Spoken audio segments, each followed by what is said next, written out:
এটা জিজ্ঞাসাবাদ ছাড়া বাংলাদেশ টাইমসের মতো একটা অথেন্টিক হচ্ছে যে যাদের 4.9 মিলিয়ন ফলোয়ার্স, তাহলে এই ধরনের এটা আপনি একটা মানে শিক্ষিত মানুষই কোনোদিন এটা বিশ্বাস করবে? এই ধরনের পোর্টাল ভারতের যে গুজব মিডিয়া আগে ছিল এদেরকেও ছাড়াই গেছে। অথেন্টিসিটি আছে এবং স্বীকৃতি আছে এবং তাদের অফিস আছে এবং তাদের কর্মকর্তা কর্মচারী আছে, তাদের রিপোর্টার আছে প্রত্যেকটা জায়গাতে। এমন একটা পোর্টাল আমার নামে আর মায়েদের নামে এরা নিজের মতো করে বানায় এই ফটোকার্ডটা ছাড়ছে। এদের যদি মনে হয় কোনোভাবে আমরা দুজন এই ধরনের কথা বলতে পারি, তাহলে এদের কাজ কি? এরা আমাকে আইডেন্টিফাই করার জন্য জিজ্ঞেস করবে যে ভাই এই ধরনের কথা আপনাদের মধ্যে হয়েছে কিনা, কিংবা এই ধরনের পোস্ট আপনি দিচ্ছেন কিনা।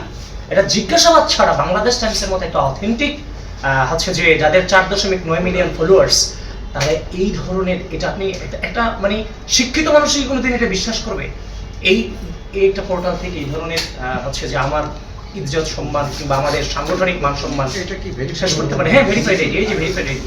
দৃঢ় বন্ধনের আস্থায় শক্তিশালী স্টিলের আরেকটি নাম জেডএসআরএম। মানে ডাকসু নির্বাচন এমন একটা সময় হয়েছে, ডাকসু নির্বাচনে বিশ্বাস করেন, ডাকসু নির্বাচনে শুধুমাত্র বাংলাদেশ টাইমসের কারণে আমি মিডিয়া অ্যাভয়েড করতে বাধ্য হয়েছি নির্বাচনের 7-8 দিন আগ পর্যন্ত। আপনারা অনেকেই সাক্ষী আছেন যে মাল্টিমিডিয়া আমাকে আপনারা পান না এবং আপনারা আমার উপর ক্ষুব্ধ হয়েছেন কেন আপনাদেরকে আমি সময় জানাই না। শুধুমাত্র একটি বিহাইন্ড দ্য সিনের প্রধান কারণ হচ্ছে বাংলাদেশ টাইমস নামক মাল্টিমিডিয়াটা। কারণ এমন প্রপাগান্ডা ডাকসু নির্বাচনে ছাড়ছে যেগুলো ক্লারিফিকেশন দেওয়ার মতো সময়টাও আমাদের ছিল না।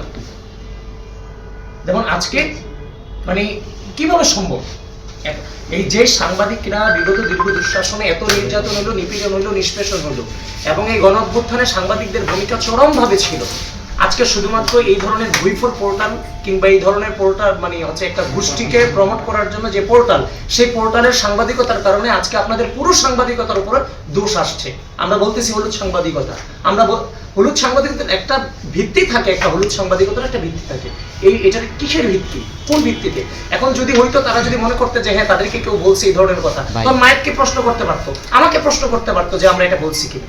এটা না বলে এভাবে নিউজ ছড়াই দিতে পারে একটা পোর্টাল, নিউজ পোর্টাল, সেটার মধ্য দিয়ে আপনাদের ইজ্জত সম্মান মান যাচ্ছে না? আপনাদের সাংবাদিকতা কি প্রশ্নের মুখোমুখি পড়তেছে না? আজকে এই পোর্টালটা করছে, কালকে আরেকটা পোর্টাল করবে, বিশ্বাস করবে না কেউ। আগে যখন আমরা এই ধরনের নিউজগুলো দেখতাম তখন ভাবতাম এটা পার্শ্ববর্তী দেশ ভারতের নিউজ এগুলো, এখন আর ভাবি না যে ভারতের নিউজ। এখন এই ধরনের কয়েকটা পোর্টাল আছে, আমরা অনুমানই করতে পারি এই ধরনের পোর্টাল ভারতের যে গুজব মিডিয়া আগে ছিল এদেরকেও ছাড়াই গেছে।